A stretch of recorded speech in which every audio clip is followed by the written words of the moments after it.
Welcome to our first planning commission meeting of 2025, and we are starting this meeting at 5:36. Welcome, everyone. And our first order of business is our pledge of allegiance. The pledge of allegiance to the United States of America. I pledge allegiance to the flag of the United States of America and to the republic which it stands, one nation, under God, indivisible, with liberty and justice for all. Thank you, Candace. And next we will have our declarations of conflicts of interest. Larry, do you have any conflicts of interest on any item on our agenda? No. Thank you. I have none. No Kent? conflict. And I have none. Thank you.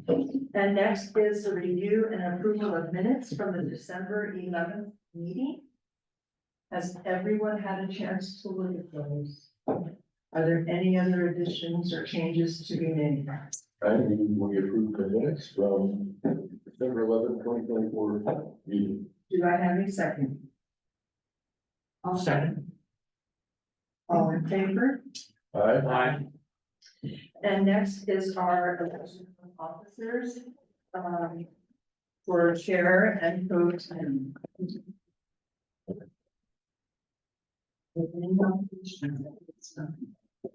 I nominate Darlene there. I'm confused. I thought we already voted to do for the chair It does, it happens every every year. January. Oh, that's right. I second that nomination. Are there any other nominations? Crystal, is this a voice count? Yes. Okay, so this time I will start at this end. Lee? Aye. Aye. Aye. Aye. Aye. And are there any nominations for pro tem? I nominated Bella. Do I have I'll a second that. All right, this time I'll. Cameron, how do you vote on that? Lee? Uh-huh. Yes. Yes. Yes. Yes. Thank you. Okay, and now we are at the point of open forum where anyone in the public and the audience may address us and speak to any topic not on the agenda. Is there anybody here who has a topic for open forum? When you come up, please state your name.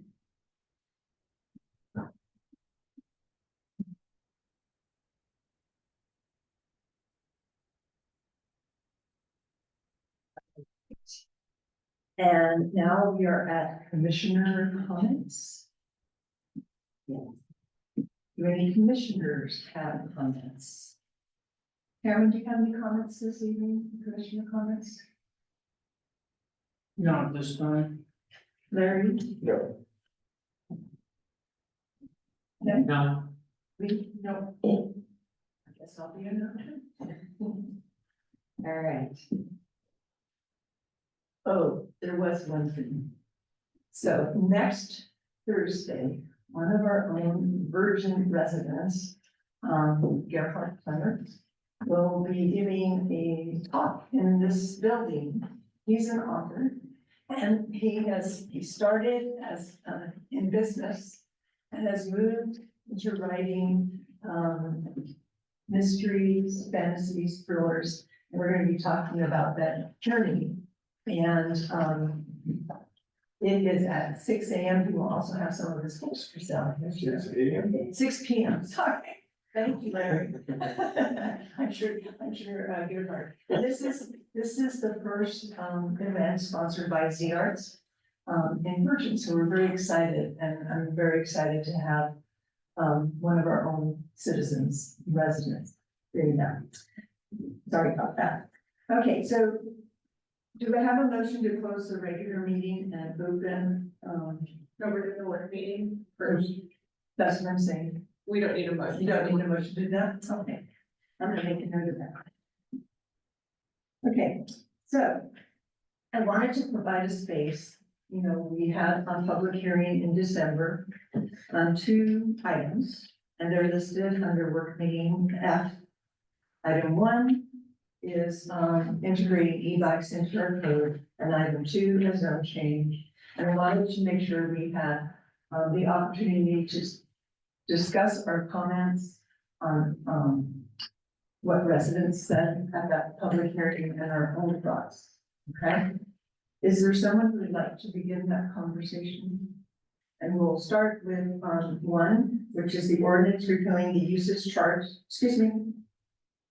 I'm ahead of myself. The ordinance amending chapter, sections 40:16, 40:10, 44:12, to reflect the use of e-bikes in our modern world. I don't think we've had comment on that, have we? I've received no comment on that at all. It seems like a no-brainer. I mean, and we made sure that it only applies to the lower, speed versions of the e-bike. Class 1 and class 2. Class 3 is more like motorcycles, so that's not included in this. We did discuss this at our November work meeting. Yeah. Anyone I have no else problem. have any further thoughts? I think initially I was confused, like we were changing the buffers in the No. right way, but then I realized we're just adding e-bikes as a authorized use or approved use, so. Yeah. I think it's double. Anyone else? All right, and then the second item that we have a public hearing on in December was the zone change. It is currently rural residential. This is the land next to the Sugars and across from Desert Gardens. And they are asking for a change from rural residential to commercial. We received comments from both community members and from the landowner on this at our public hearing. And we've all had a chance to read and think about those. Do you have any comments or questions or items for discussion on that topic? I do. Yes, Lee. I see that there's a development agreement here in our folders, and I'm wondering who wrote that, first of all. The attorney, for Mary sent that in and requested that you guys review that. Obviously, it will go to town council, but wanted to make you guys aware that it did come in. Sent it into the clerk, that they are willing to do a development agreement and wanted to, it's just a draft. So obviously they'll talk to town council further more about the development agreement, but it is a draft. It was sent over to East Snow, our town attorney as well. Any reason we can't give input on it? Typically, development agreements are between town council and I'm- the attorney and developer. The thing is that, Just like when we had, the last one we done was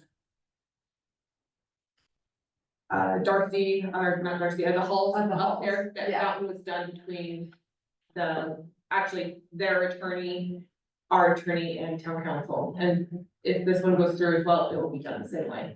my kind of heartburn over that is that I think the code says that if, a development agreement includes anything that is discretionary for the town, that it has to go through a public process as though the, ordinance is being amended. But if that's not the case here, I could understand why the. This is just a draft saying that they're willing to do a development agreement, so that's not, nothing that's set in stone. They just wanting you to know that it is moving forward, and that they're willing to do a development agreement, so it's just a draft for your guys' eyes to see, Great, is all it is. okay, thanks. Any other comments on that development agreement? Any other comments at all? And this is the place to make your. You can make comments prior to your vote, like we normally do, but you can also, if you have clarifying questions or further discussion, this is the space for that. Did we approve this? No. We just had a public hearing. It was denied. Last January, Okay. was rescinded last January, if you recall. And the landowner is resubmitting. I It thought, was denied by the town council. oh, because I thought we approved it and went to town council, and for some reason, we had now have it back. Do we know why we have it back? Because this is a new request. Okay. Does that make sense? Yes. Okay. I would just like to clarify if I could. Sure. Thank you. So it was not denied last January, by town council. This zone change was approved by the town council in November. And then the new town council decided to revoke the privileges and rezone it against the homeowners will. So just to clarify, it was never denied to the owner, it was taken from the owner. I would disagree with that in some point, but I hear you.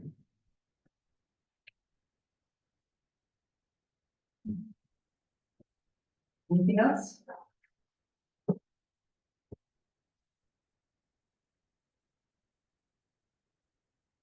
I'll move that we close the public meeting and open the public hearing. Okay. Do I have a second? Second. All in favor? All right, Aye. Aye. Aye. Cameron? Aye. All right. Correct. So the first item for public hearing is the ordinance repealing the uses chart in chapter 30. So that it will still exist, but it will not be part of the ordinance. Okay? And removing all references to such in the various zoning chapters of our ordinances.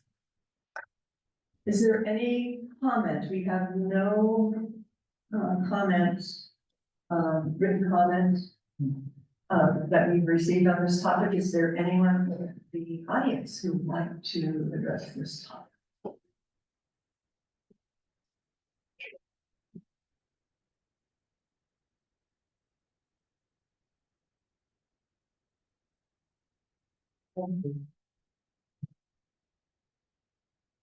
Hi, my name is Brian Gutierrez. I was just curious, if there's an overlay map that shows the before and after impact of these changes on zoning, so that there's a way to discern which properties are affected and which properties are not necessarily affected. The removal of the chart is simply to have our code consistent. So the uses are in that section of code. For example, chapter 40 is permitted, and all the uses permitted, conditional, prohibited are listed there. Okay, So we're not going back and forth. okay. Does that make sense? Yeah, is there a kind of an overlay that shows current zoning? And then There's a map. We, as part of our general plan process, that is a major part of it, is making sure that map is consistent and up to date.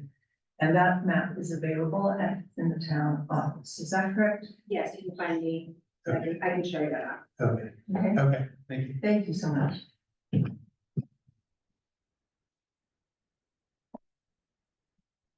Anyone else?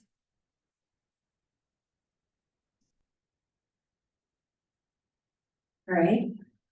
Then we will move on to item number 2 on our public hearing, which is removal of lodging and service stations from commercial zones other than highway resorts. And I would like to draw the commission's attention to a letter that we received from Todd Barber in our folders. Have you all had a chance to read that? just coincide, I mean, Okay. Whether we are reading that, is there anyone in the audience who would like to comment on that?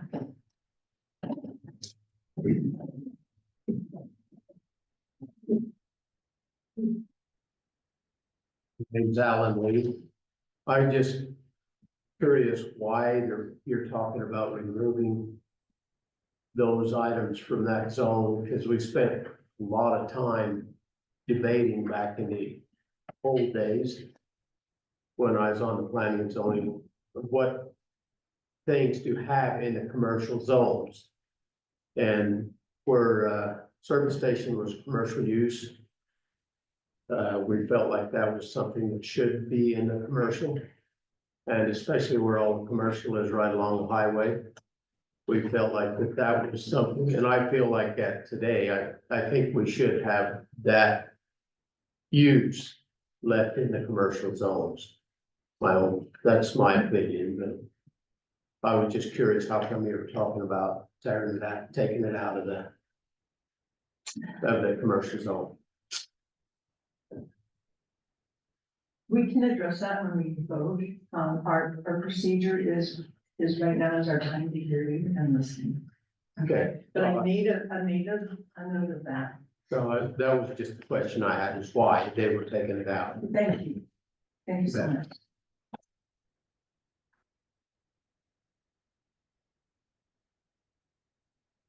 Anyone else? Dr. Metzler. I'm addressing these separately. I think the commercial zone is good the way it is right now. And the reason I feel like a service station should still be in there is, first of all, like Alan said, it is a commercial use. Serves local residents and businesses as well as visitors. So attempting to designate it a resort use doesn't really make sense. Sounds like there's individuals that want to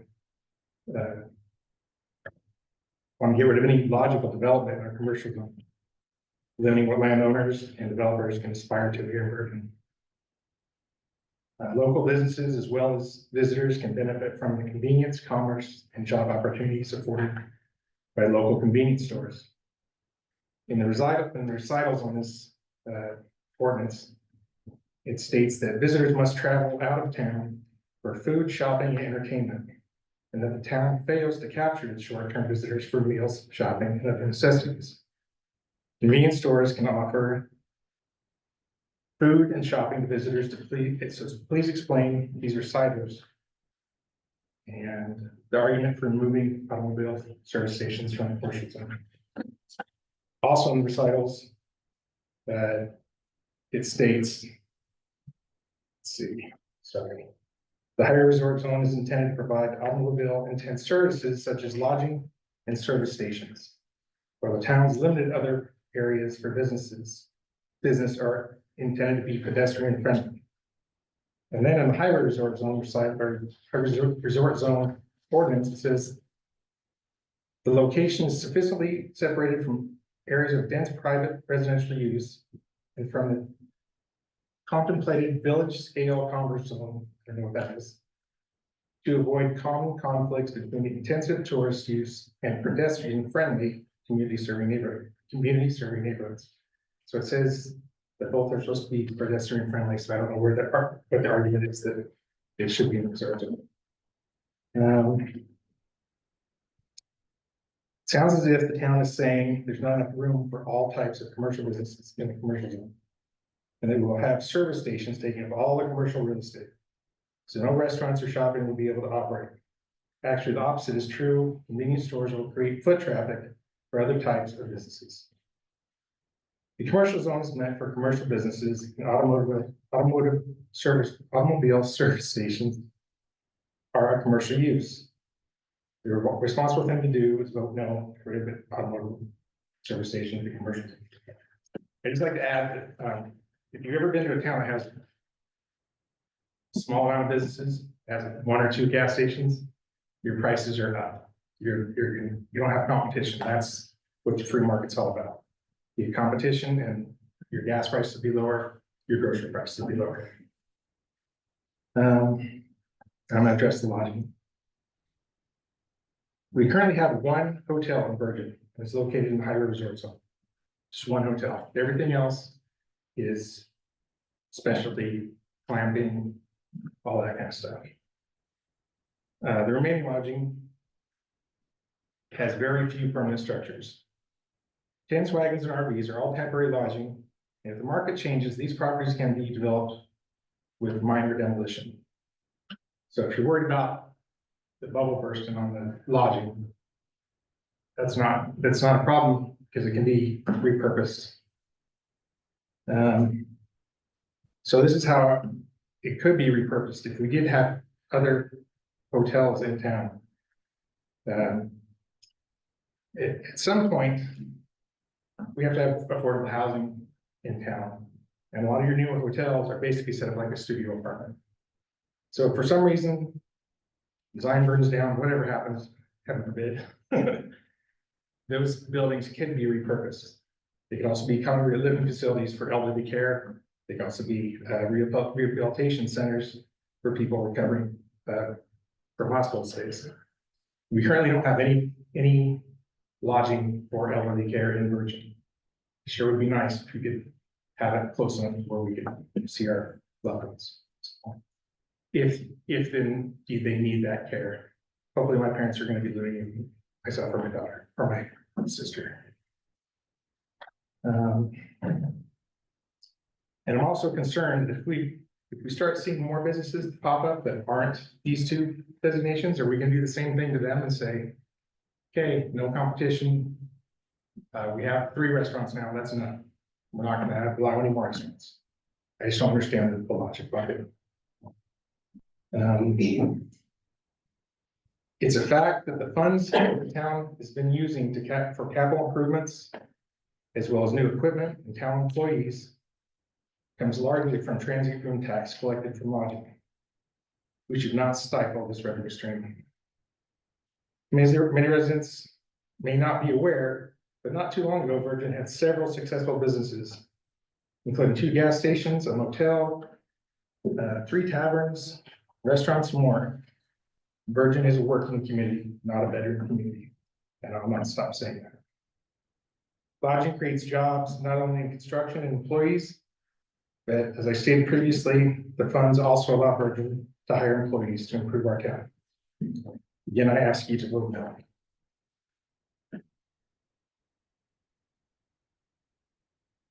Yeah, I have an extra copy of that. I want to make sure I would.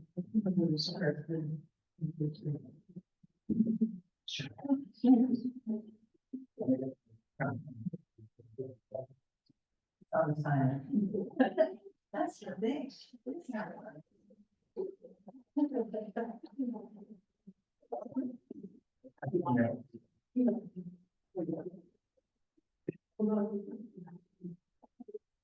Thank you, Mr. Bassett. Thank you. All right. Anyone else? I'd like to add to that point and also go back, State your- I'm sorry, Brian Gutierrez. I'd like to add to that point, and also go back to the point that I raised earlier. In a planning meeting without overlays and maps for people to look at, everything becomes a little esoteric. And it's hard to see what the rationale is economically and from a planning perspective. And so a before and after, or an intention and prevention sort of conversation can be more easily facilitated with visuals so that you can actually recognize purposes and locations of properties. When you look at probably from what I gather, the current zoning, it's hard to follow the consistency. It's hard to understand. Is there a town center concept, or is this just a restriction on certain types of economic interests that might otherwise be explored? And how do those interests, how does the deterrence of those interests actually help the plan? If there is, such a town center or central business district thought that's trying to be identified here.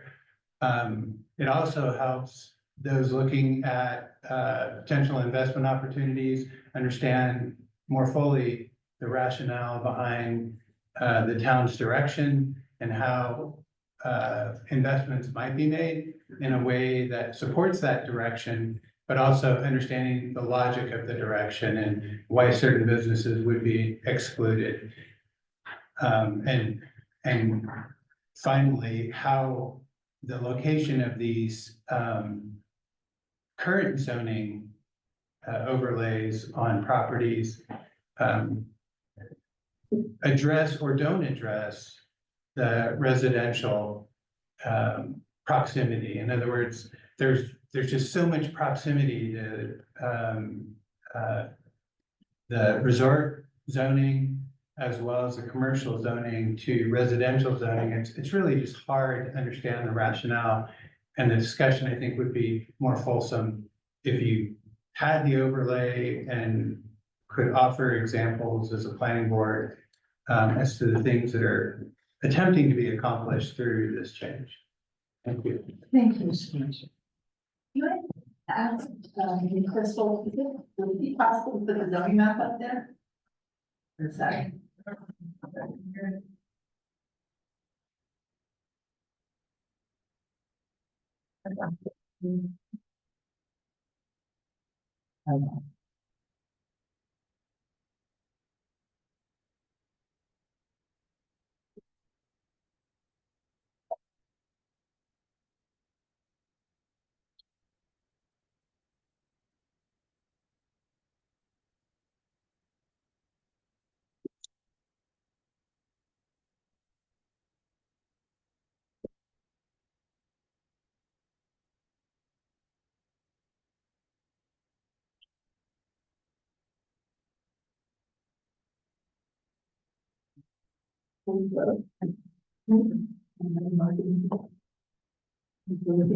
Yeah. Any final comments?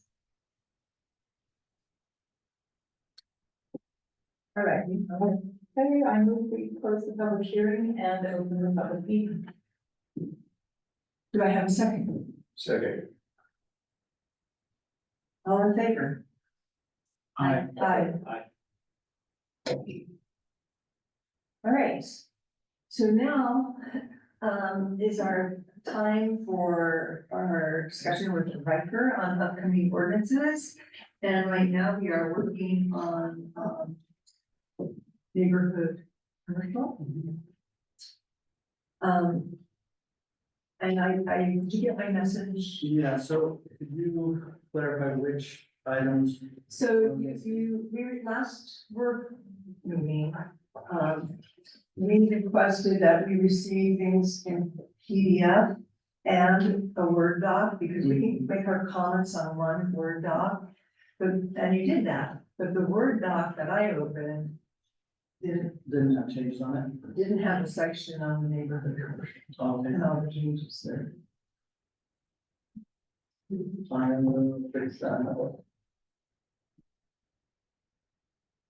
So I was missing the entire, that That entire. entire second thing, because last week I was going on and I go, oh. I'll write for that and then I'll resend the document over. No, thank you so much. I don't know if all of the commission agrees with me on this, but I think it would be better to have neighborhood commercial in its own chapter. I think that in order to sort of accomplish it being a central, smaller lot, kind of walkable place, it's a lot of the standards are going to be very different from the commercial zone, which works out on the edges. So I don't know how difficult it would be to change it around to do it that way. We can do that, if that's what the commission would like, and I think that's maybe. Personally, that would make more sense to me to follow, the setup of our other zones. I didn't catch any. Does any other commissioner have thought, either way on that? I like the idea of having, if it's a totally different zone, they have its own area, but also I can see people that have property outside of that zone thinking, well, like, this has higher density, even though it says it's lower density, you got smaller setbacks and, so somebody might choose to either rezone their property to neighborhood. there's a geographic description of neighborhood commercial, I recall that it is in this, the frontage in this section, the older section where residential is, which are small lots.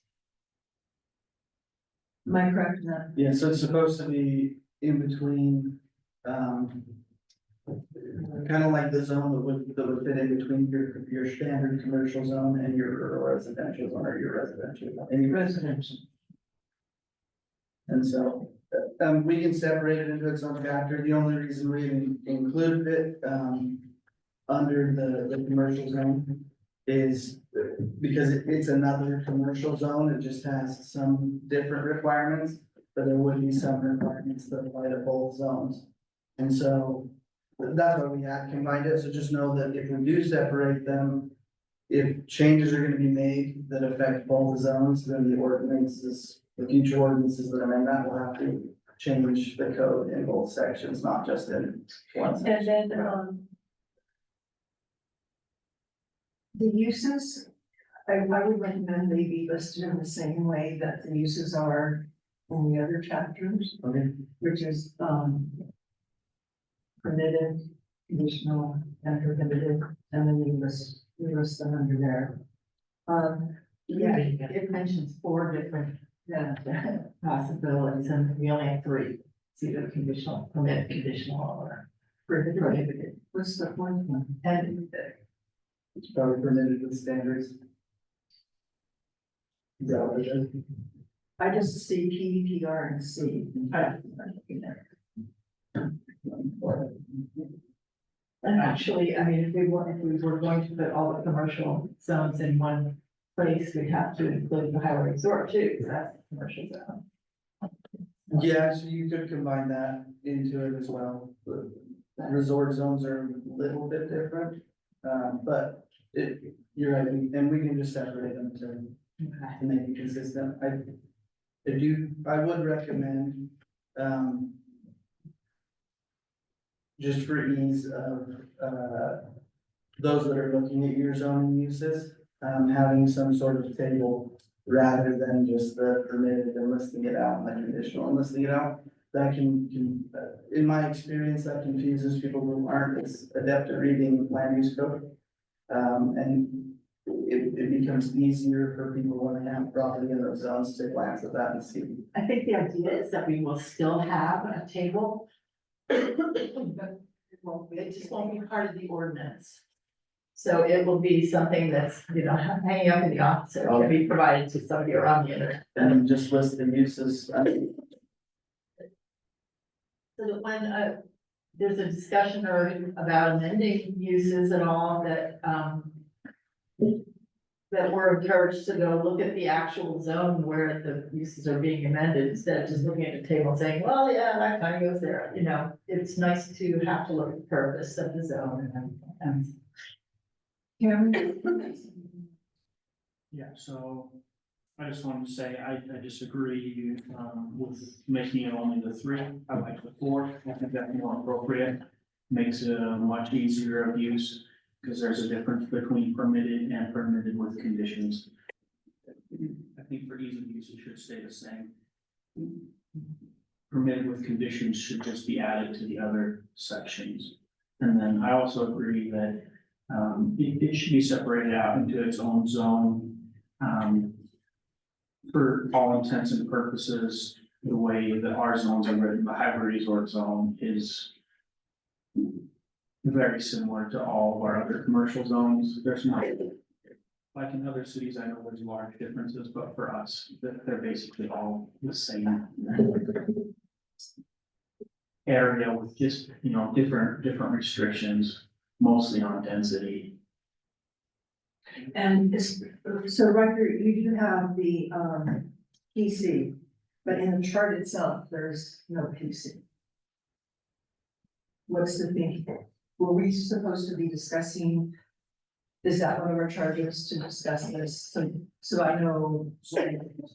Like, for example, the live work ordinance that we've been talking about, from what I've received from Larry, that's been, the intent was to create that as a permitted use. But there are standards and requirements associated with that, so use like that, he designated as permitted with conditions, because the intent there wasn't that they'd have to come in and make an application, but there are certain things that they would have to. That makes sense. Thank you for that. My concern about that is just that, permitted with conditions, I think legally would be considered a conditional use. So that's, And so we can change the wording to, permitted with standards. That's fairly common in most municipalities in Washington County. And they're not required necessarily to submit an application, a conditional use permit application. It's distinguished from that. That might be a smart change. Yeah. There is a distinct difference between conditional use and permitted with conditions. The difference is permitted with conditions, those conditions are listed. By law, they're listed, whereas a conditional use, you have an outline of things that you need to protect. And so you make specific conditions based on that vaguer outline of things that you need to protect. And so there is a distinct difference between the two. And it's an over-the-counter permit as opposed to a. Correct. Staff involved or maybe commission involved permit, right, so. So we're just setting up, I know the state wants us to eliminate conditional uses and make it all, right it all under our code, and we try to think of everyone we have a conditional use for now and write standards for it so that it's not.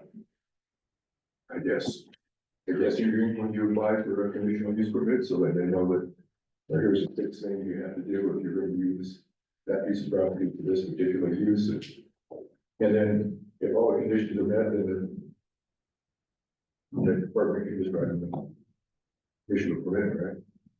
Yeah, so that would be the behind the permitted with conditions or permitted with standards would be those pre-outlined, pre-established conditions that have to be met. Once they're met, then they can have that use that can utilize it on a property.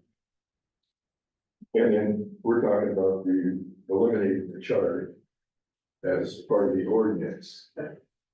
But I'm the kind of guy that really likes charts, so I don't wanna have to go, like, I'm trying to find the zoning map on our, county webpage, and I haven't been able to find it in the last 10 minutes, so I don't wanna have to go searching for that chart, so is there a way that we can add that under that, It's gonna still exist, it's just not gonna be part of the ordinance. can it be a clickable link if you're on the ordinance to go see it? Sure. And not just, it's somewhere else on the webpage and we have to go around, or not even, like, again, zoning map, it's not, there's nowhere on here that says I can click on and find the zoning map. There's a reason for that. But, yeah, There's a reason for not having that, Andy. well, it's. Particularly on okay.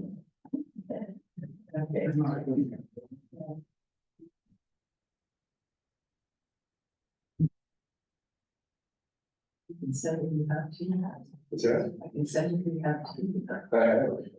I've seen it online and I've seen the one that the town has, and I know that they're slightly different, but. It seems like it'd be a simple update. The ones we use for our open house. For the general plan, we're pretty up to date. But even since there's gonna be changes.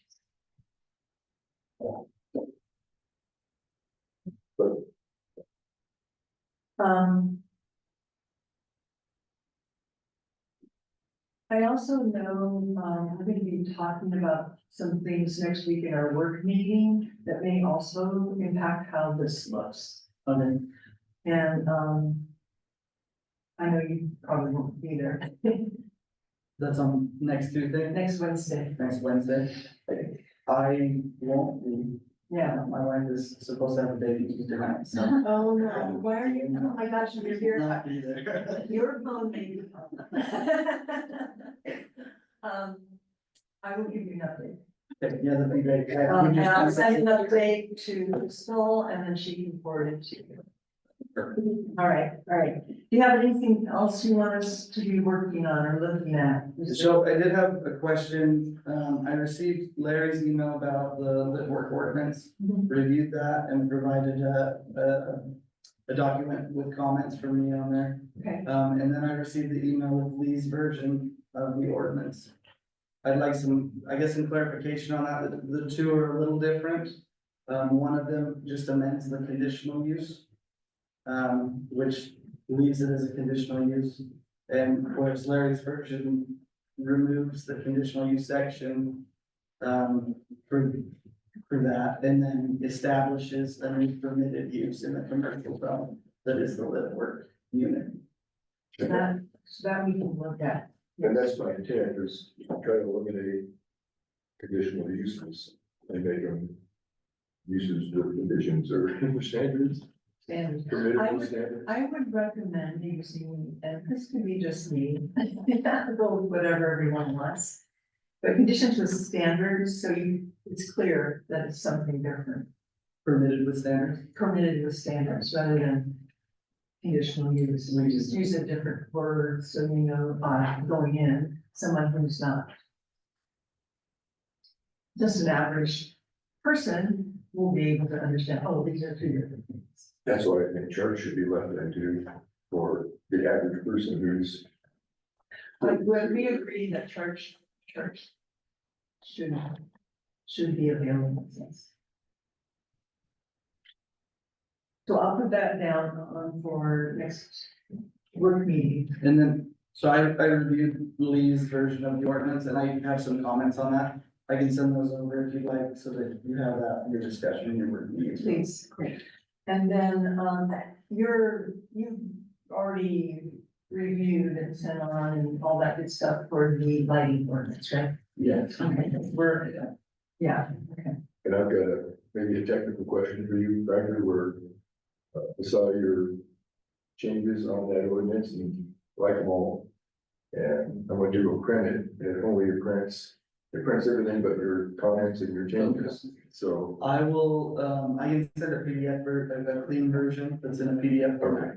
And then that should allow you to print it. so yeah, the changes you made all make sense to me, so. I did note that there is one error in there. There was a line that was intended, that I intended to remove. Was there Wasn't twice? in there, and so it's in there twice in different sections, but I'll take that out and resend those over so that the commission has those. Thank you. All right. And then there was one more, at the, town council meeting, there was a request that we look at an ordinance that just includes townhomes as a permitted use in the commercial zone. Townhomes? Townhomes as a commercial use in the, there is a permitted use in the commercial zone. Long term. Or occupied. Yes, yeah, the intent there was. for it to be Duplex? long. I think that was a duplex. Not a town. Yeah. Was it duplex? Yes.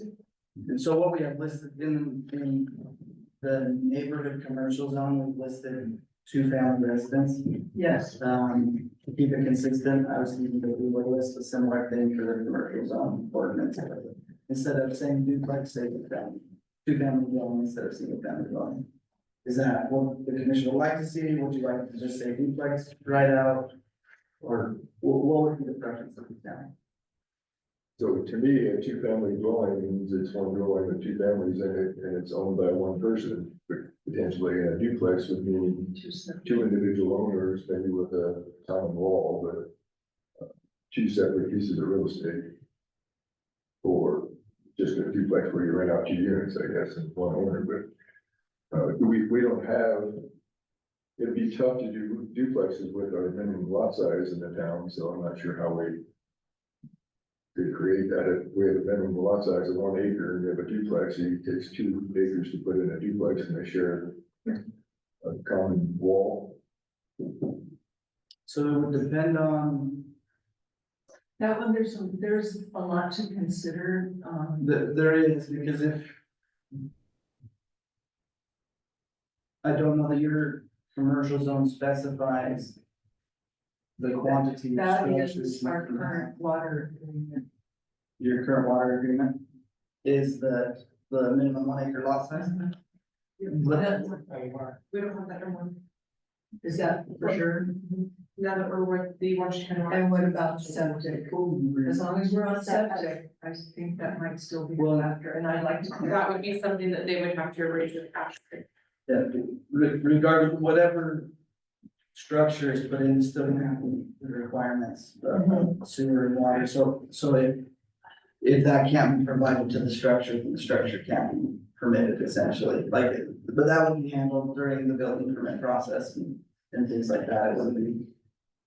Because this would be a permitted use, it's not like it's going for approval before the commission of council. As far as like limiting, lot size isn't going to necessarily affect whether or not a duplex can be on a commercial lot, because as I don't believe your existing commercial zone limits the quantity of structures on the commercial lot. Yes, Just to put it. well, there's square footage. So you're saying that you had a 1 acre commercial lot, you could have maybe several duplexes on there that are owned by one owner, long-term lease to several tenants. Unless we put One standards in place. So these are things we'll want to consider. Well, this is, this is targeted at a specific lot, in a specific unusual place for a commercial zone. But regardless of that, it will be applicable to every commercially zoned property. And so one thing these are just things that we'll want to consider is, Yeah, it may be more applicable to have this be a use that's permitted with standards. So that we can establish certain requirements there so that the use is not abused.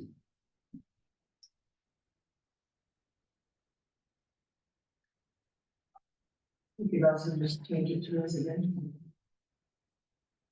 Not if he wants to put a duplex in, Right, as well. not if he wants to put a duplex in.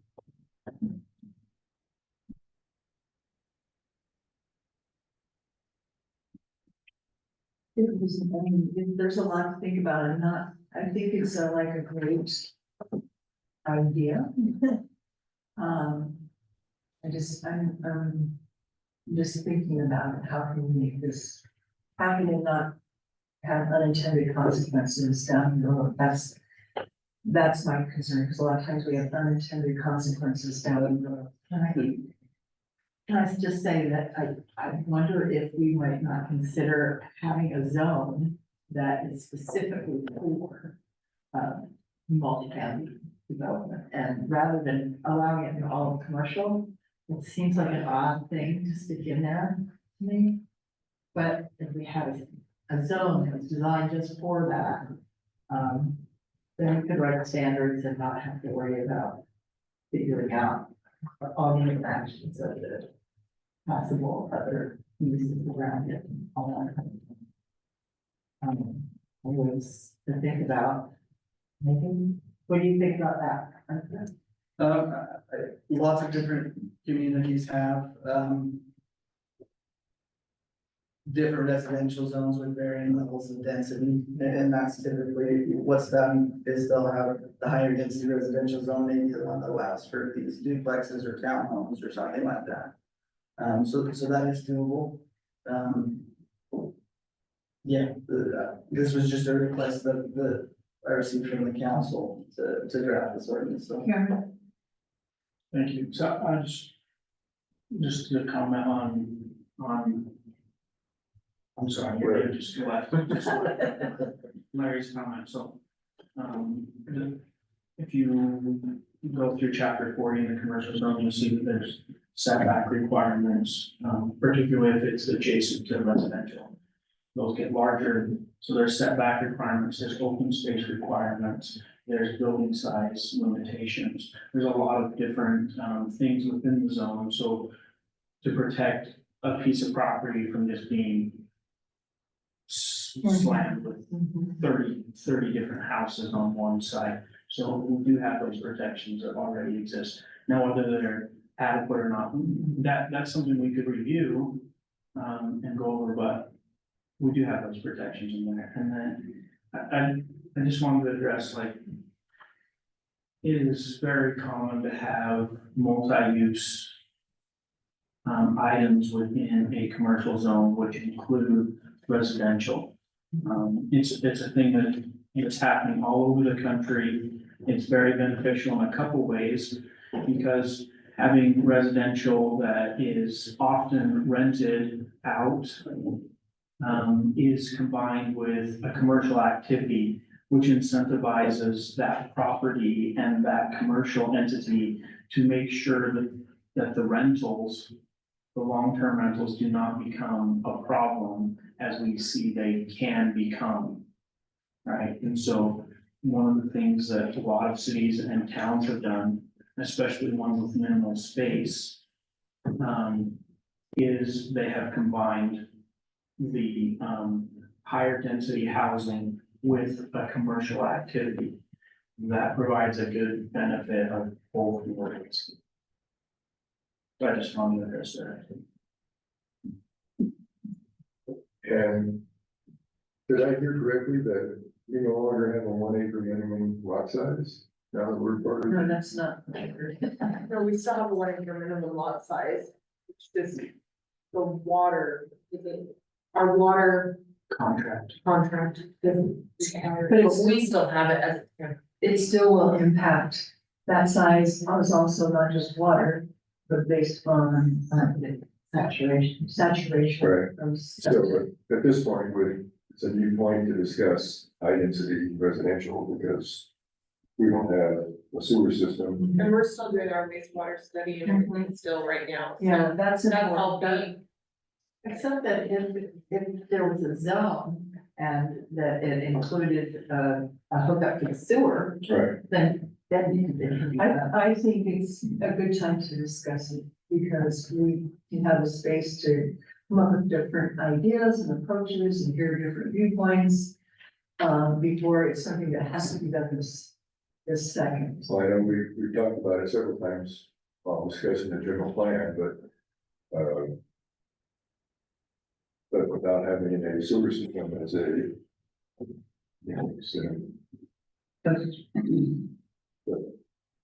So I just, I don't understand this notion of. Because we have septic, we cannot have any higher density housing, that's complete. Garbage, okay? I live on a 60 by 120 foot lot.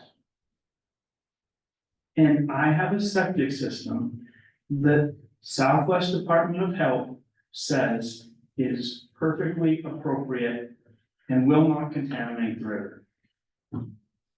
So the only thing we have to consider is how much of it we're going to let in. And that's what the sewer study is for. That's what, the wastewater study is for. But the idea that we can't have higher density housing because we're on septic is just not true, and I'm tired of hearing people say it. Well, the reasoning behind that is we do indeed have some areas of town, and they're quite limited, that can support higher density, How do you know? because I've seen the maps. What map? They're in the last wastewater study. No, they're not. Those are only recommendations. That's why we're having to get this next one done. They're there, and,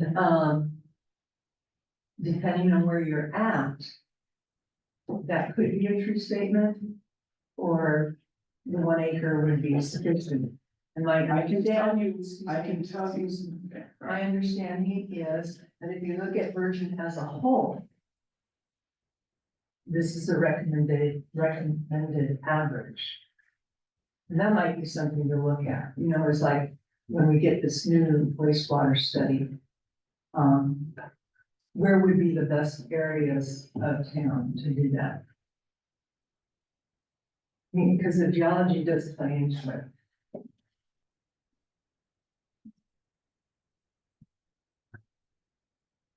In time, there's no reason why somebody who wanted to invest in some workforce housing would large enough number of dwellings to make it worth hooking up to the private sewers coming here. And that's, Yeah. And that's still, that as well.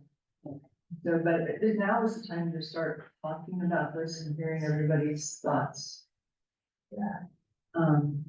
Any other comments on Ryder's topic? So I just added to our work meeting, the workforce housing versions, and this idea of, multifamily. You know, look at the protections, look at, this one that's proposed, look at where it is, look at our current ordinances and how much protection does that give us. And I think that would be a great place to start. And we'll do that next Wednesday. That sound good? He's on the beach. Pretty enough. Are you? Yeah. Well, you better. And then right there, you can get that. Commercial habitation, not commercial habitation. The, that one you can start digging into that and get our comments, and I'll give you our thoughts, and we'll meet again next month. Okay? All right. Okay, let us move on then. Thank you so much, Riker. And if you need to go to be with your family, please do. I'm good for a little bit, sorry. Oh, well, I would was on- encourage you. My house is first. in a good. Okay. So now, we are voting, our item to be voted on, discussion and vote, is, an ordinance reviewing the usage charts, not throwing it away, just not making it part of code. Because charts are efficient place to start. And, I like your idea. If you have a link to an external document, that's a great solution. Yes. All right. I have another idea that I will talk to everyone about next Wednesday. Fair. So maybe I'll have to. But we're voting on this today. Are we voting on this today? We're voting on this today. So before I ask for a motion for a vote, does anyone have any comments? On number 2, on the movement of this chart? Yes, start with you. So I reviewed this chart and I reviewed the proposal to remove it, and I just disagree with removing it from the code. Having an outside document is great, but I just don't think that a town should, we're gonna have a chart, it needs to be in code. And I think the town should have a chart. Having some one-off document that may or may not be correct because it gets forgotten about or something is not my preferred way to do business, and so I just disagree with moving the chart. Chart. Okay, thank you. Mr. McCray. And I think since we started talking about this, I made it clear that I have a chart guy, but I understand why you want to remove it from the code because it was harder to keep it accurate. Is that the reason that? One of the reasons. Because there was an ordinance change and then we can get up. And correct, and you could just change the chart. And the ordinance would be the same, but the chart would supersede the ordinance. The actual. That's how it is now. Yes. We just changed the wording where like says the chart is just for reference and. So that's what we're basically doing, and I like your compromise of embedding a link to it. We're making it that chart for that zone, and that ordinance. But the reason that we are removing it from the ordinance is because we have trouble updating it. Would have to be some sort of wording that said, this is the reference only. The ordinance supersedes the chart. The item before us is this. Back to you. Yeah, I was just thinking, separately, just somewhere on that page where the chart is at, it should say, the reference only, chapter 30. Yeah, but right now the ordinance. Just says doesn't- take it out. The ordinance. Right now in code, it says the chart supersedes. The chapter on that. zone. And so we're voting on this, and we're voting on the recommendations, and then we're gonna send it to town council. I like clarity. I like. If I know, oh, this is rural residential, I wanna go to that chapter, I don't wanna be flipping back and forth. I do like the idea of a chart, I don't like a chart in a separate chapter that can supersede the actual code on that zone. I find that confusing. I like the idea of having the chart for that zone right there too, either as a link, because then it's consistent in the code. And the code for rural residential is in rural residential. And it's not, some is in this chapter and some is in this chapter. That has caused so much confusion. So that's why I support. This. I like that, in order to add or subtract the use from a zone, you would go to the zone and read it, figure out what makes sense and see what the other uses are there and read the purpose maybe before you would make a final decision about whether that use should be taken away or whatever. And it's just so easy with a chart to just kind of make sweeping changes without actually going to each zone and working out the rationale for making a change. I don't want to skip over. Do you have any thoughts, Stephen, like that? No. Thank you. All right, and Cameron, I know you had another comment, thought, idea, suggestion? Just this, what was said, that the reason we're getting rid of it was because we couldn't keep it updated, we couldn't keep it matching the other things. That just further proves to me that you either have the chart in code or you don't, because if you can't keep it updated when it's in code, there's no way it's gonna stay updated when it's not.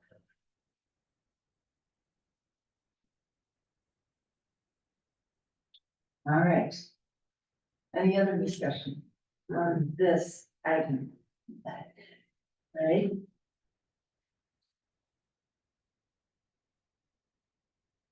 Was I can listen to this one? Through my summary. At this point, I'll take a motion. I would move that we approve ordinance. Ordinance number. There's not ordinance number. Oh, okay. The ordinance removing the chart from the ordinance, from Hulu. With the note that we should immediately go to the chart, take the chart, and go through it, make sure it's accurate, and then, attach it to the website, the town website, so that the chart is available. And that we've gone through it and made sure it's accurate.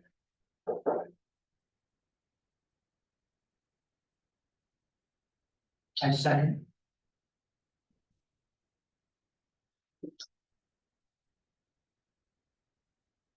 Lee, Aye. Kent, Aye. aye, regarding, Larry, I think I'm gonna say no. Cameron?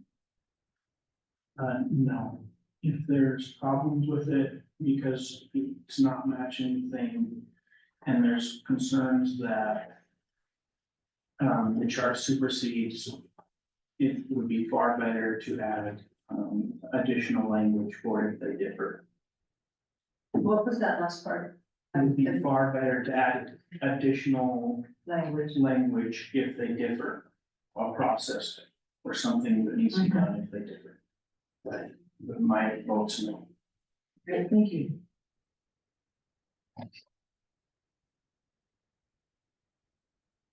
Okay. Next item is number 3, removal of lodging and service stations from commercial zones other than highway resort. It's time to start at the other end of the table with Lee. Okay,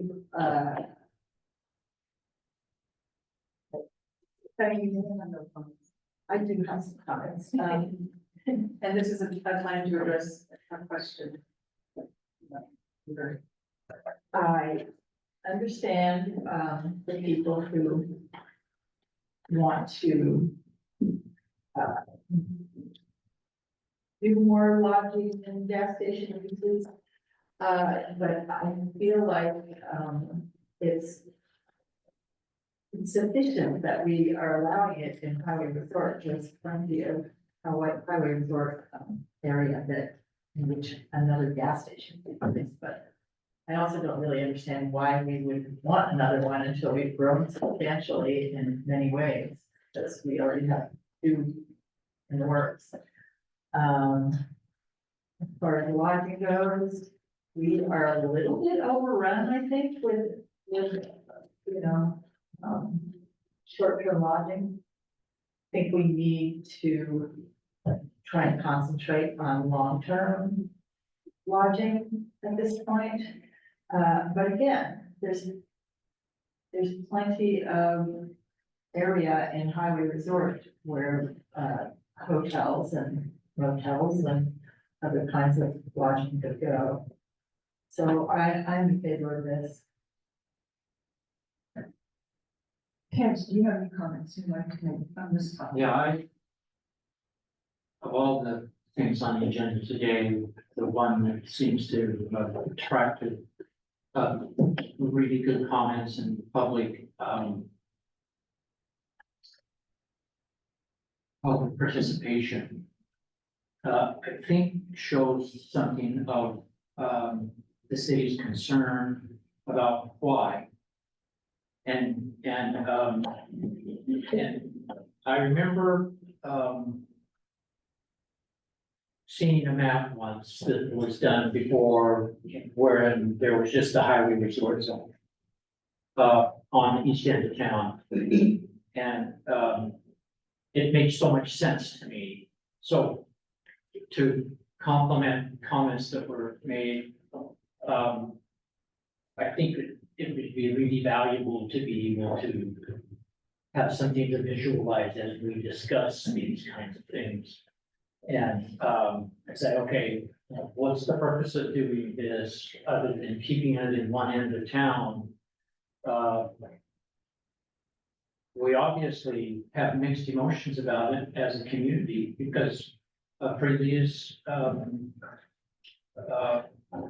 planning and zoning and town councils have facilitated people changing that original highway resort zone idea and moving some opportunities to the west end of town that weren't there by changing the ordinances that we had. These aren't something that we put into cement other than for the moment. And we have the system whereby if we feel that there is something that we need to change in those ordinances, then we can come forward and change those ordinances. So, I have always favored the concept that, to say that we know how many service stations should be in town is not our job, I don't think. To say where they might be is probably our job. And, to some extent, try to control that. And I have strong feelings about where things would be best in town and where they wouldn't be best. But I do like, the concept of keeping things, further to the west at the present time, back to something that was a little bit more like before it was. And seeing that, if we have more residential development that wants to occur, we might change some things and allow something more to the east end of town, residential, and something more to the west end of town, commercial or highway resort. So I, think this is something controversial. I think people have really good, strong feelings about it. But I believe that it makes sense to me at this time to move this forward, and I will vote to it. So, and my thoughts are, and once again, I really appreciate any member of the public who takes the time out and comes, or takes the time out to write, and give us their thoughts.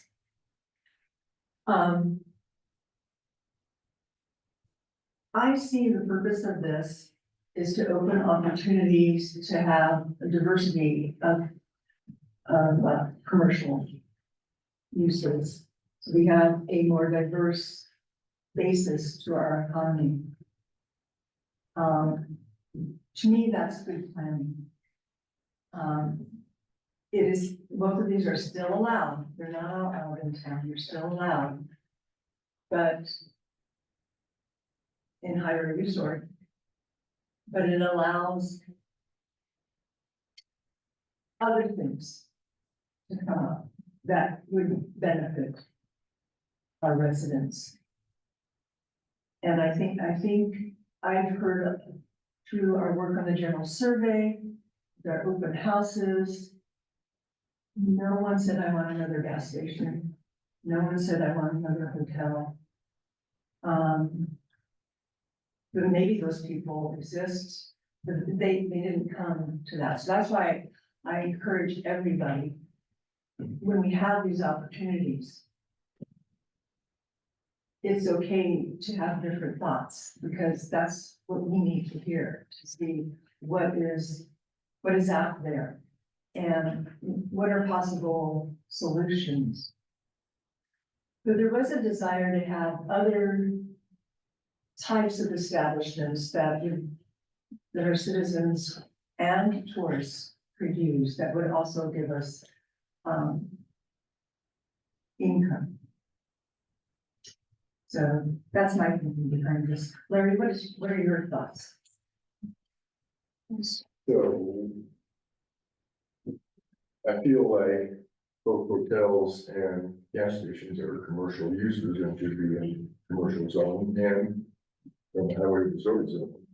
My biggest problem is separating or not allowing any commercial is if all of our hotels are at the west end of town, all the restaurants are at the east end of town. That means somebody has to get in a car and drive all the way over to town to use the restaurant, where if there's a hotel right next to 3 restaurants, they could just walk to the restaurant. So I don't know why we're separating them, or why the west end of town is so much better for a hotel than the east end of town. I don't totally understand that, but my thoughts are that they should remain permitted uses in commercial. I know we were kind of overrun by the vacation rental market, but a hotel, in my opinion, is a different animal. You've got an on-site manager, there's people going in the rooms and they're quiet, they're not having events, they're not having parties, and it's only allowed at time, so, which in my opinion is a good place for it, so I would probably go there. We're moving from America. Thank you, Larry. Cameron? All right, so. Thanks. This is kind of a big one, and that's why I think you got a lot of people coming out. I think it's, important that we had 2 people comment on their opposition to this tonight. We had a letter in opposition to this last public hearing. Also, and there's another letter also tonight that's in opposition to this. So I do believe that it's probably a highly contested topic. Obviously it is. What that percentage is in town, I don't know.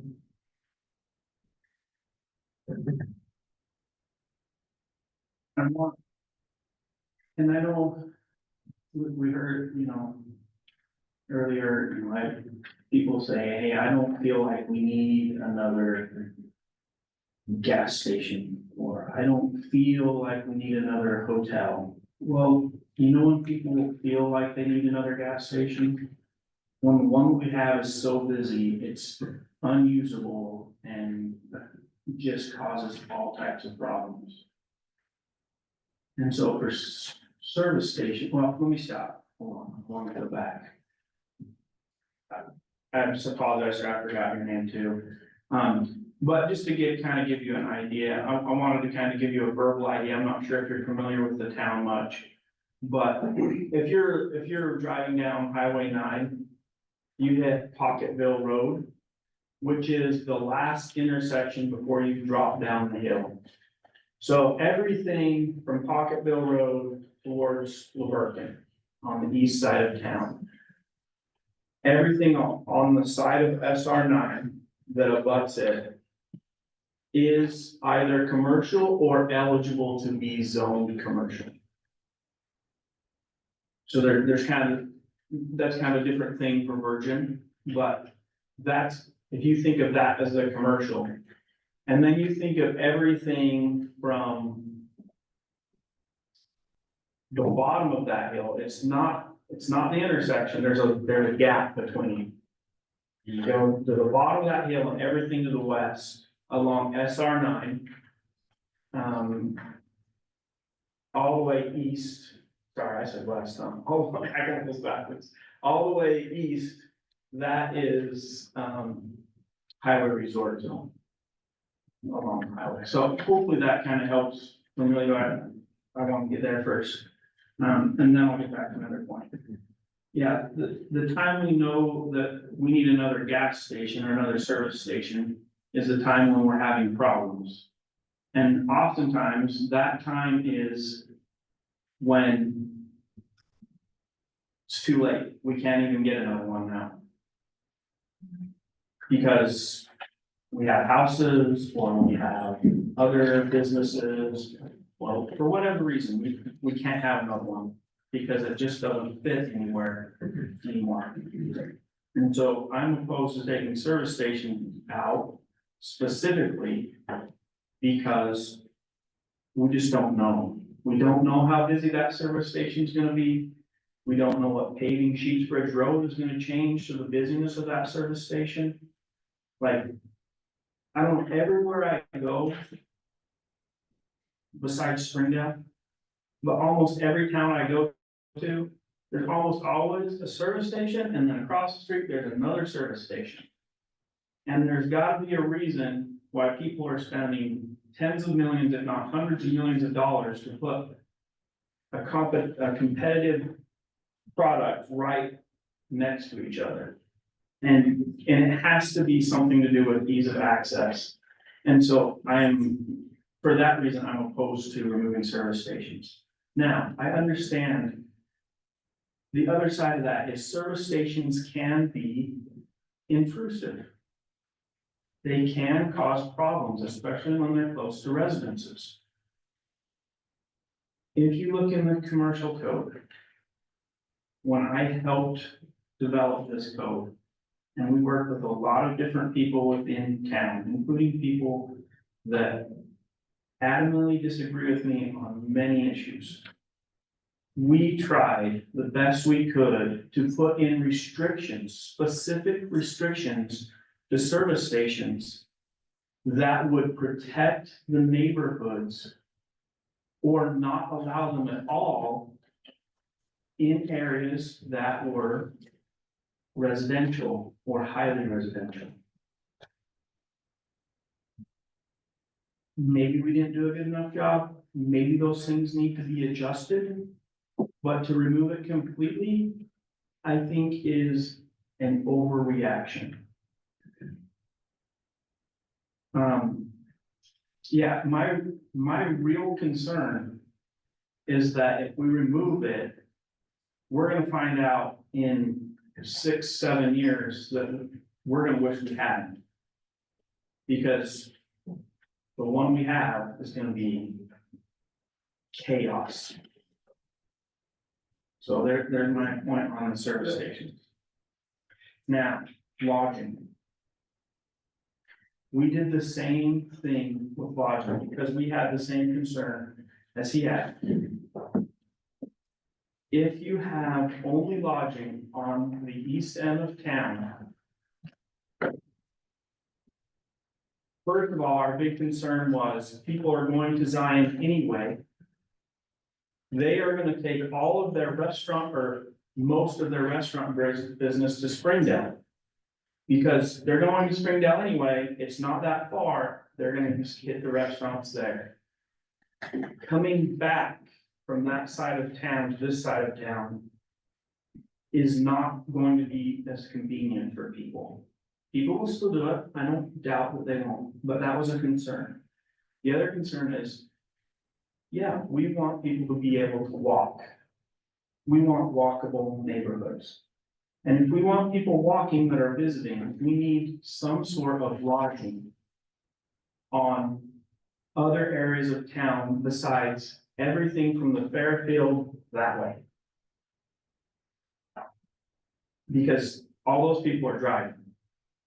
Well, you get some few crazies that like to walk that far, but they're crazy, all right? Most of those people are driving, so that just increases traffic.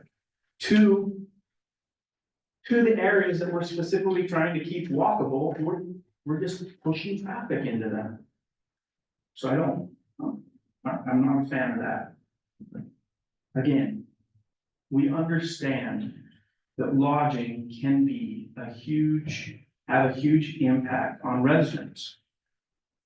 And we sat down and we wrote specific requirements and restrictions upon lodging that was going to be on this side of town because it is more highly populated.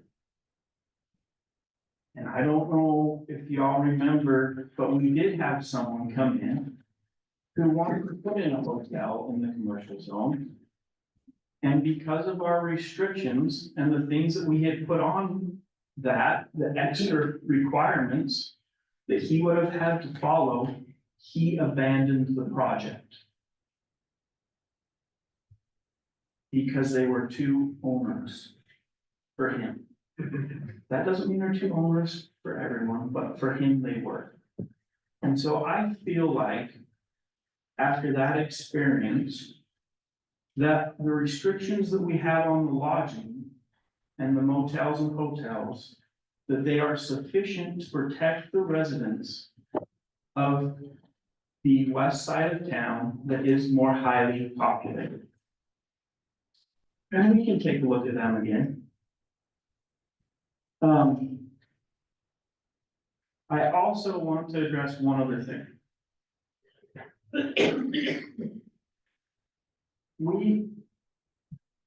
For all my life, everyone in town has always said, hey, we want restaurants.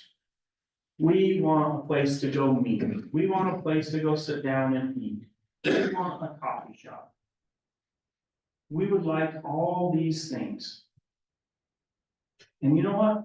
There's been 5 or 6 of those things that have tried to become established within town. And only one of them has ever made it more than a year or 2. Only one. And that one, if you ask the owner, he doesn't care if he makes any money. He doesn't have to make any money in his business. And that's the Buffalo Burger place.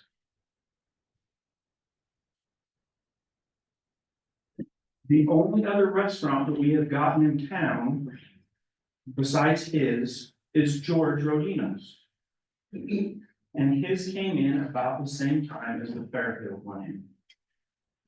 Now, I personally agree with everyone. I am not a huge fan of all the tourism. I don't like it per se. It's not my favorite thing. But that's where we live.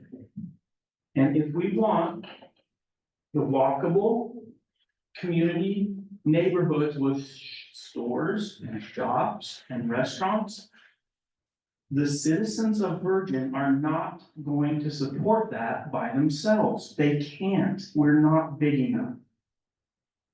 We don't provide a big enough revenue base. So it's the wrong question to ask people, do you want this? Do you not want that? The question has to be,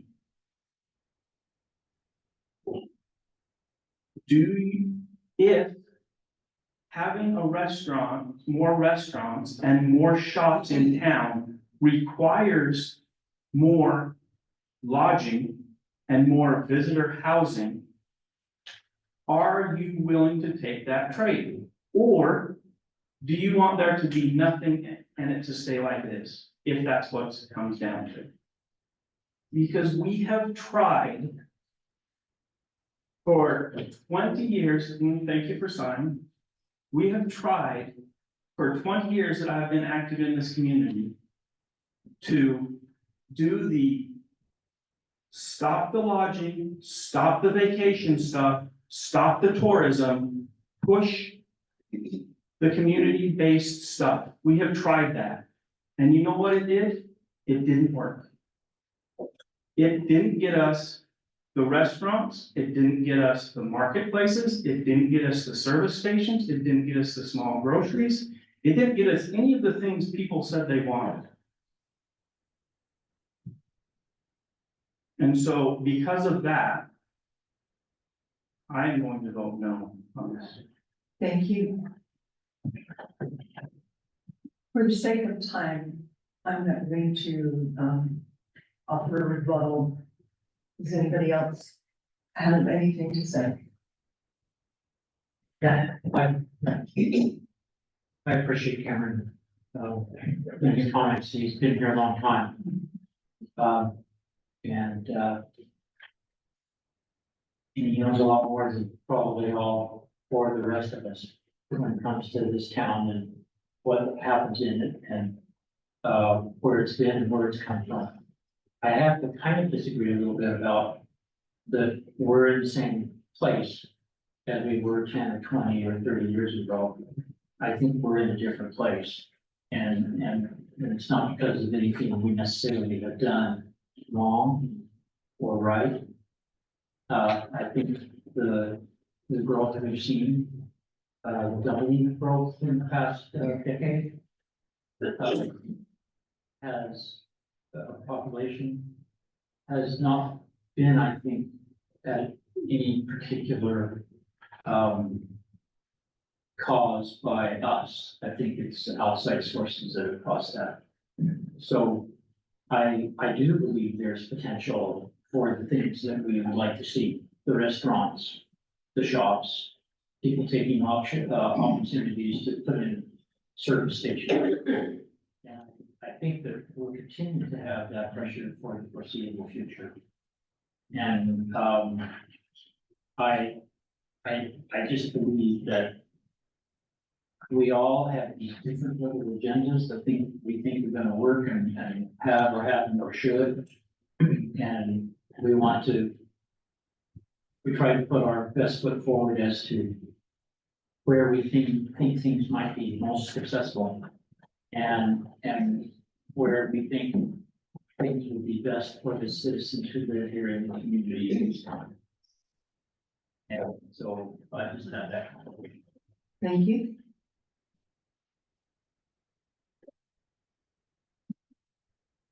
All right, I'll take a motion.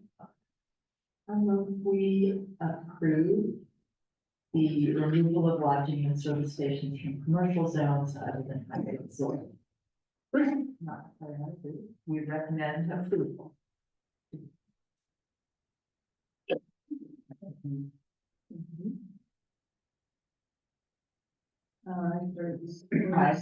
Well, Mr. Karen, No. Larry, No, Darlene, aye. Kent, Aye. Lee? Aye. So we recommend, approval of this ordinance to town council.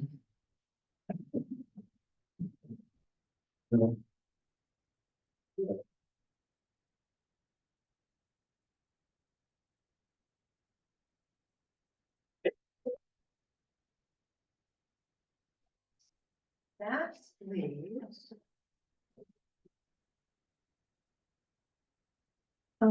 Item number 4, in order to amend chapter sections, 40:16, 40:10, 40:12, this is important reading, the use of the bikes into our code. Is there any discussion on this? Item? I think we've already done All right, so do I have a motion? I'll make a motion to recommend approval of the ordinance adding bikes to. Second, Approve. second. Thank you, Lee. Lee? Aye. Kent? Aye. Aye. Marlene? Aye. Thank you, Larry. Aye. Thank you, Karen. And finally, our last item is the zone change. Currently, we're residential zone to commercial zone. We had a document that was in our folder. Has everyone had a chance to look at that document? And it's just, quickly, if I'm wrong, but this is just for a reference, right? It's on sign, so yeah. So, is that the vote? Yeah. correct. Did, the commission need a moment to look at that? I do not. Don't read while you were talking about it. So, does anyone want to start with their comments on this item? I'd like to start. Thank you, Kent. Had thought long and hard and studied and observed and about this particular change. And I think it all comes back to mostly my opinion of how I would like to see the entrance. I consider, we have 2 entrances. Maybe we're gonna have 3 entrances. Maybe someday we'll have 4 entrances. I don't know, but at the moment, I kind of think we have 2 or 1. And I have a vision of what I would like that to look like. And I've talked about before the iconic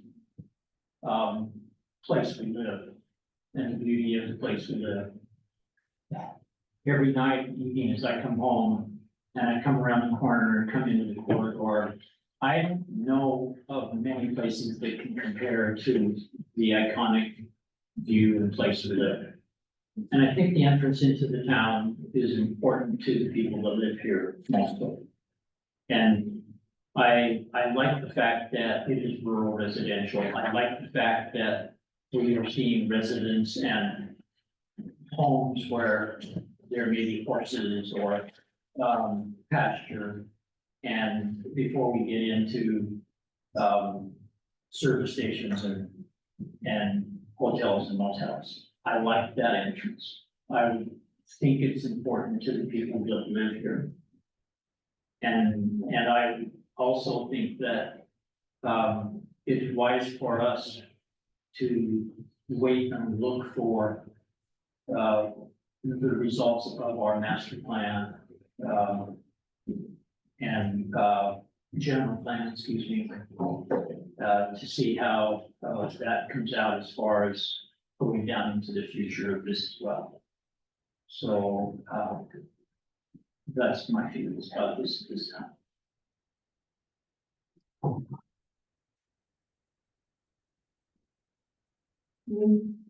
Um, my concern is that our ordinance takes away some of the discretion that would normally be the purview of the planning commission in a decision like this. It's unusual to have the location sections that we have in our ordinance. And because they're there, I think it gives sort of a suggestion that we're likely to approve, or recommend, a rezone, on properties within the area that those sections mention. I understand that, some of the neighbors south of the parcel are worried about this change. And I'm sympathetic. My feeling about doing a rezone is that you should consider the most impactful use allowed in that zone when you're making a decision as to whether to approve it or not, and also to listen to the public. I just feel that our ordinance ties our hands a little bit on that. And I feel like we need to fix that in our ordinance. I also think that if this rezone is to pass, that we're very lucky to have the applicant that we have, who has offered to do a development agreement. The one I see here, I would think that the concerns mentioned by many people should figure in it more, in a more exact way. I think there should be decibel limits to sound going, off the property, and particular limits to light pollution and light trespass. But anyway, those are my thoughts. Karen? So we're gonna skip clear to me now. You was worried I'm gonna be long-winded again? Yeah. So I was involved in the original application, and so my position was the same as it was then. It is my opinion that the way the code is written now, or this property falls within the location. And it has nearly always been in the past, excluding maybe the last couple of years, because I don't know, I kind of got out of it. That if the property was eligible, it was pretty much considered a given that they would get the rezone. That's how the code has been written out since I've been involved.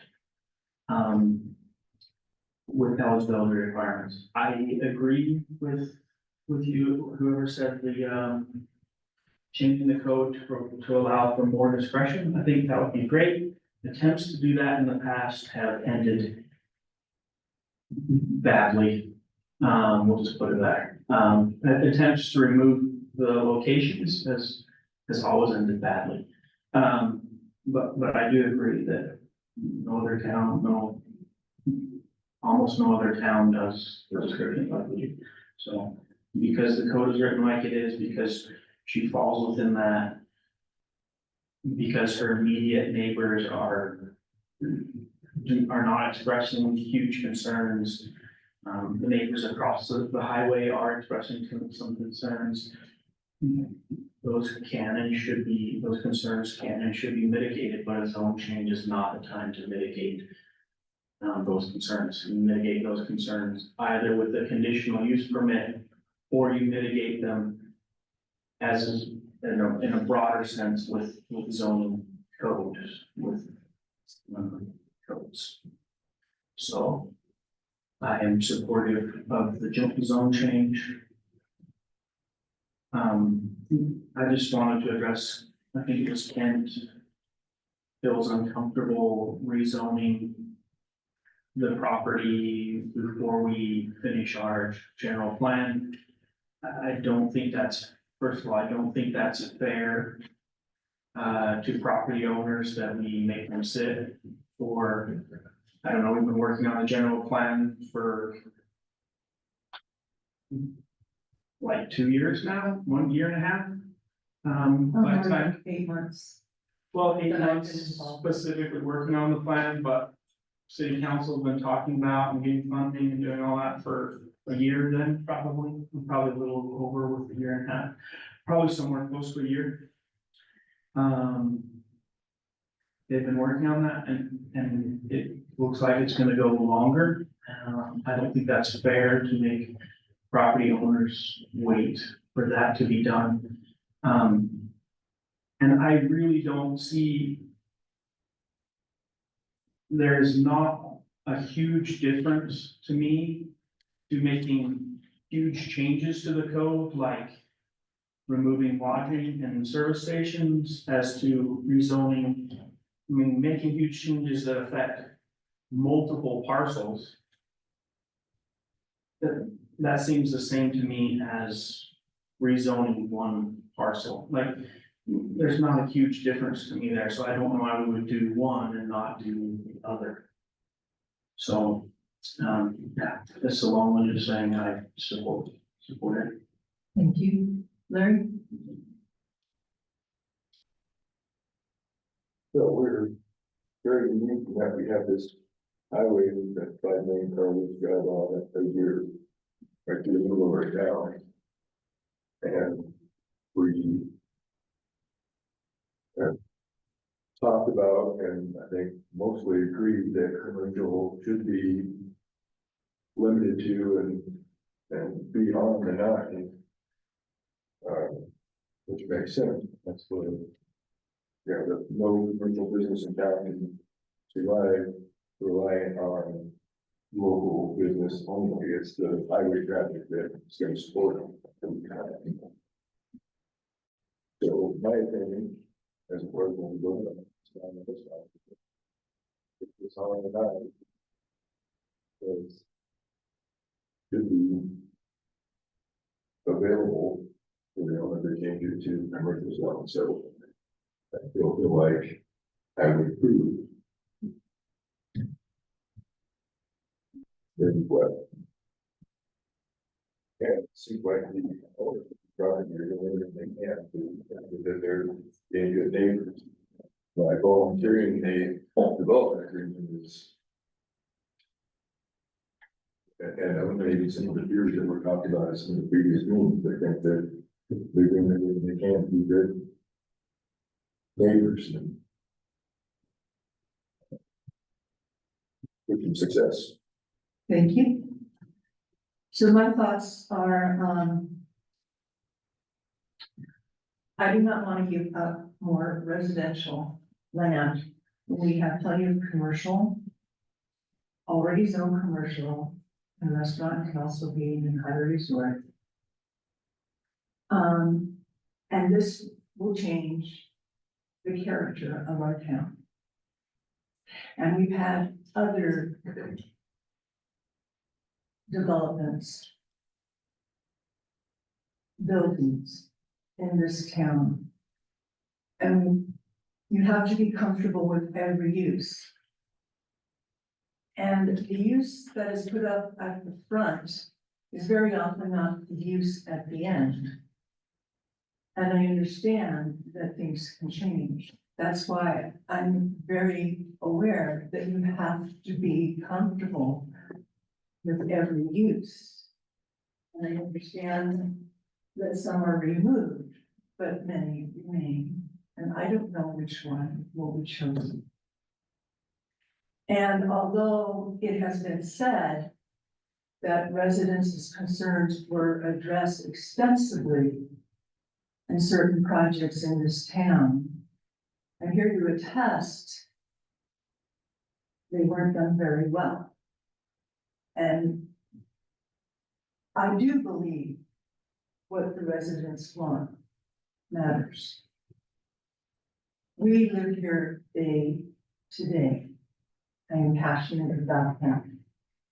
I understand commercial. I understand high resort. I understand tourism. I also understand that there's certain things, no matter where you are on the spectrum of this beautiful little town, you don't want to be another Springdale. You don't want to be a Rockville. We want to be virgin and unique. We don't want to be a strip mall on Highway 9. I think we need to be careful. This would change the character, it will change the character. And I believe we should learn from our mistakes and not continue to repeat them by zoning without planning. There's a reason planning is first in the title of this commission.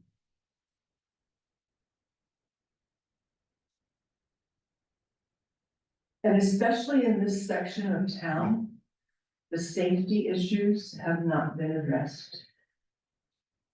And if you're worried about not building a gas station until it's too late to do it, I worry about traffic and danger and maybe a fatality. This is a legislative decision. It is not demanded. And I don't believe in zoning without planning, so I will be voting. With that, I will take a motion. Ma'am, may I ask a question? Yes, sir. Could you clarify which use you are uncomfortable with? Or is it just all uses? You seem to indicate. I believe that we should not be giving up our residential. Oh, okay, you just said that. If, and anything that's commercial, you have to be comfortable with that. Okay, you're just uncomfortable with commercial. I think we need, I apologize, I thought you indicated that there was a specific use in the commercial zone that you were, a especially. residential facility maybe, I don't know, es- yeah. There's some that I have to think about.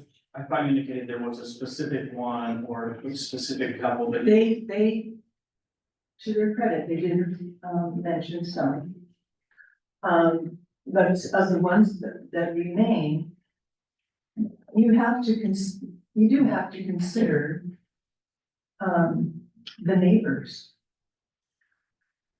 You do have to consider, what, do you have a vision for this town, or is it just random stuff? So that's my point, that we need to plan before we zone. So I would concur that to make that even more clear, our code needs to be adjusted, and we will be working on that. Do I have a motion? I got maybe a comment, if I can. One more.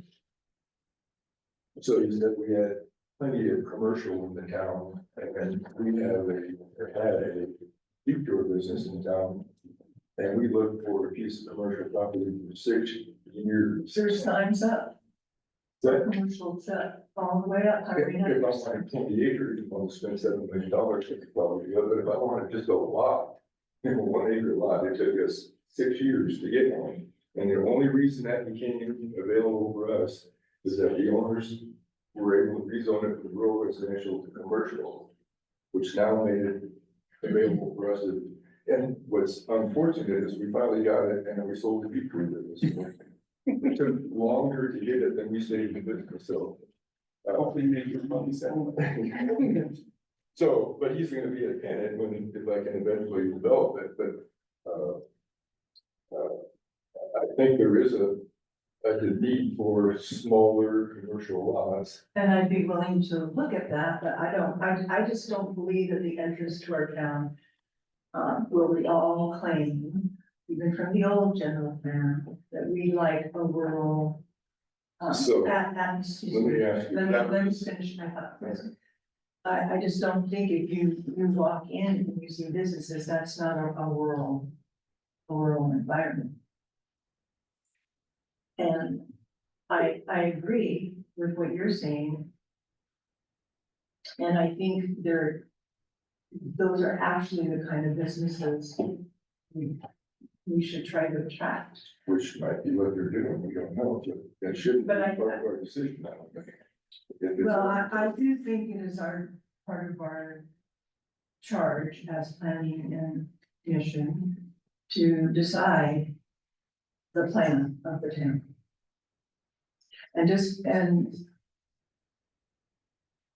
And when things are changed, you know, from one person, and then you say,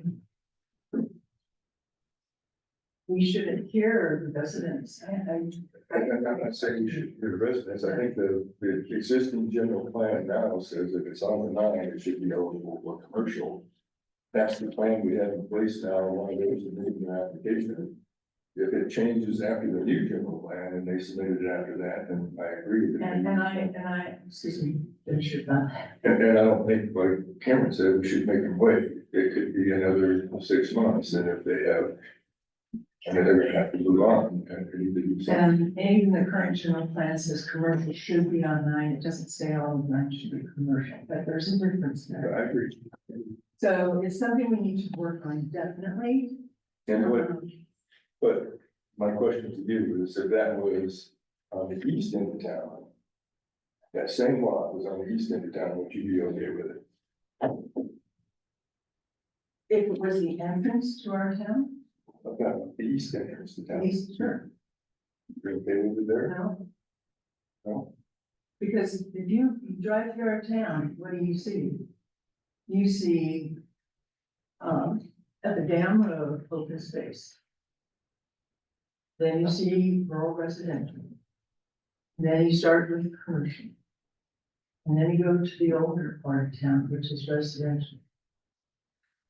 With some highway resort tucked in there. And then you go out. And you have a mixture of residential and highway resort. And then when you get to the 101, it's residential. And then it's open space. So yes, I would be against it, I've done it as well. So where would you want commercial? Within the either east-west entrance of our town on the highway. I mean, it's something to talk about. It has, in the future, it's not relevant to this issue here. I think we all have our feelings on our thoughts. I should say thoughts, because this is not my feelings, these are my thoughts, and I consider them deeply. So with that said, I will take a motion. I move we approve the zone change application. I'm just gonna make sure I write this on the right one, so it's correct, maybe, I'll second that motion. thank you. Service. Very. Where did I start last time? I think I move to amend that motion. yes, To add that the development agreement will include limits on sound outside the boundaries of the property and light trespass and light pollution. I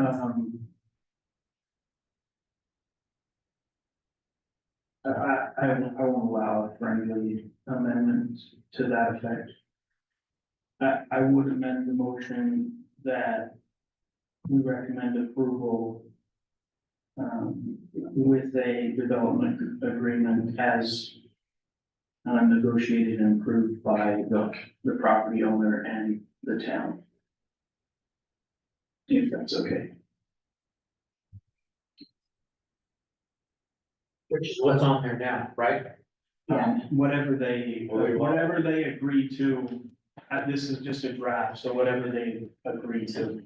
So we could probably, So I would say that the town would defend the interests as you're discussing, and they would defend their interests, and they would come to an I accommodation. do think we could perhaps make a recommendation that the town consider those two things. Would you be amenable to that? What was that? That a recommendation that they consider those two items in their final. Sound like- I will not make any other concessions to my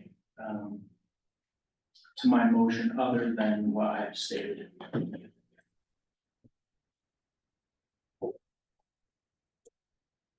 So my motion failed. Someone can second it and we could vote on it. There's a second. I will second. Oh, well, I can't say. Yeah, you have to Yes, second ma'am. your amendment and then vote. Okay, okay, so. Now we vote on the amendment. Yes. We're voting on the amendment, your amendment. Right. Can we legally do this? Yes. Do we have a second on? Yes. Yes. Darlene seconded the amendment. The amendment. Now you're voting on the amendment. Okay. Just the amendment. Got it. And then we'll vote on the ordinance. Got it. Well, Aye. I, I'm unclear what the amendment is, so. that we add, And it's subject to the development agreement, including limits on sound and light pollution and trespass. Is there a standard for sound? I just, it's pretty vague and I would love. That's, we have adopted the county code with sound. So county code has a sound ordinance already. You can't go over a certain decibel with sound with county in general. County's requirements is. So- Well, I mean, they'll work it out, but they'll need to, have decibel limits. And then we have our lighting ordinance coming up, obviously, that everybody's gonna have to. look. Right, if they But agree it's not to, there right now. so right, but if that's- they agree to complying with the proposed lighting ordinance and met the county's sound level. I know about the county. Yeah, so right now, we're just voting on right now, we're just voting on adding her amendment to my motion. So that's all we're voting on right now. But my thought on that motion, if we're discussing the motion, is that it's pretty big. We're saying we're putting sound limits and lighting limits on it, but we're not saying what those are. Right. If we can establish that now, that's the purview of the town. Yeah, council. that's Right. something that the town council, they're just, her amendment is to recommend to put something. She just wants to ensure that they're added to this. okay, That's something they have to work out, Yeah. whatever that may be. Did you answer your question? You ready? that's my question. Okay, okay. And I, No, So, we need a second, so no, it has passed. correct. The amendment has passed, A now you should motion to vote. approve with the amendment Right, on sound and lighting. And, Crystal, do we need a new motion? No. no, the motion's Vote. still there, now you. So it's just a second roll call. All right, so we're doing a second roll call. Start with Karen. You're gonna have to come back, you're gonna have to think about it. Me, Mary.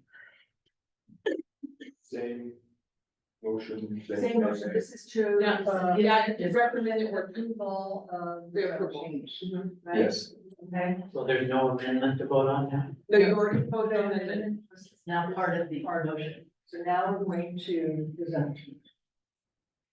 And the zone Which change. includes the amendment. Which included the amendment, yeah, correct. I know.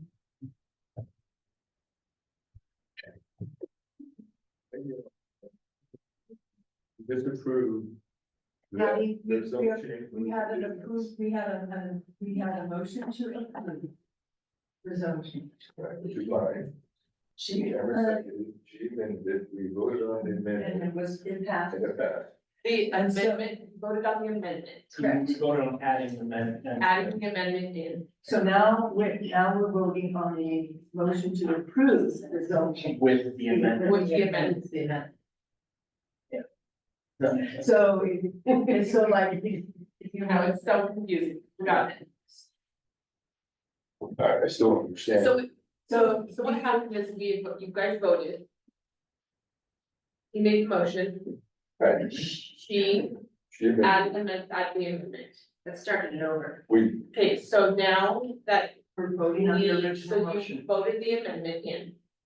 Y'all voted the, doesn't to that agree, supersede the other one? no, listen, you just voted to agree to the amendment, that's all you did. That vote was just to agree to the amendment. If you didn't agree to the amendment, then the amendment would be taken out, but you agreed to the amendment. Now you're going to make that motion to vote with the amendment. I don't think that's how it works, I think, I made a motion, he seconded, she made an amendment to the motion.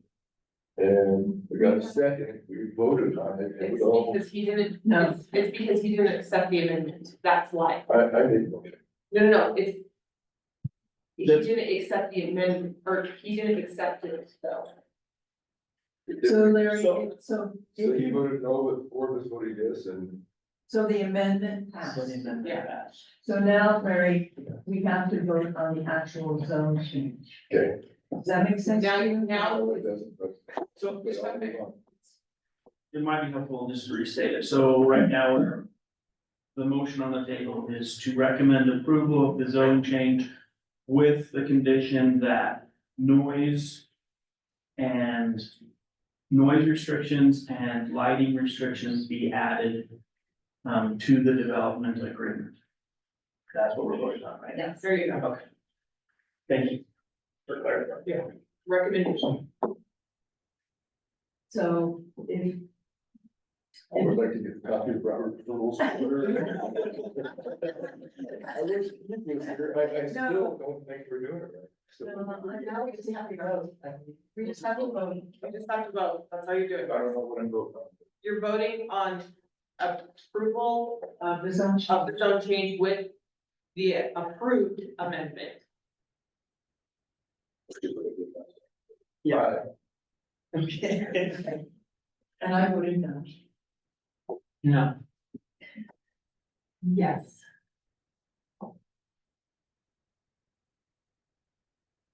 Yes, making this hard for me.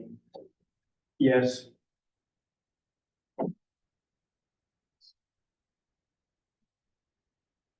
So the moment, oh, geez, it is approved. Yeah. 3 ayes, 2 nays.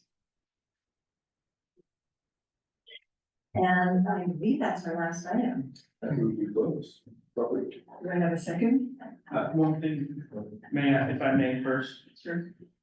is it still the plan to, discuss the sign, the sign portion of our next work meeting? So, if you, I sent an email out over a week ago asking for additions to our work meeting.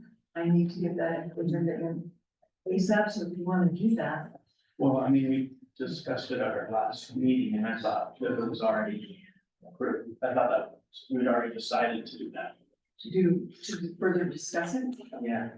Yeah, when I asked for items that you personally want added to the work agenda, just shoot me a quick email or text. I apologize.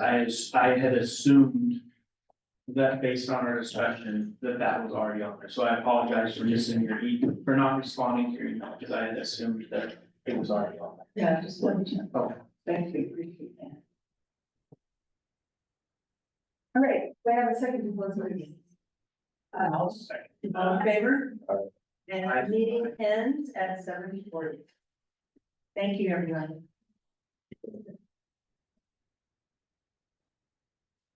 All right, it's late, by the way.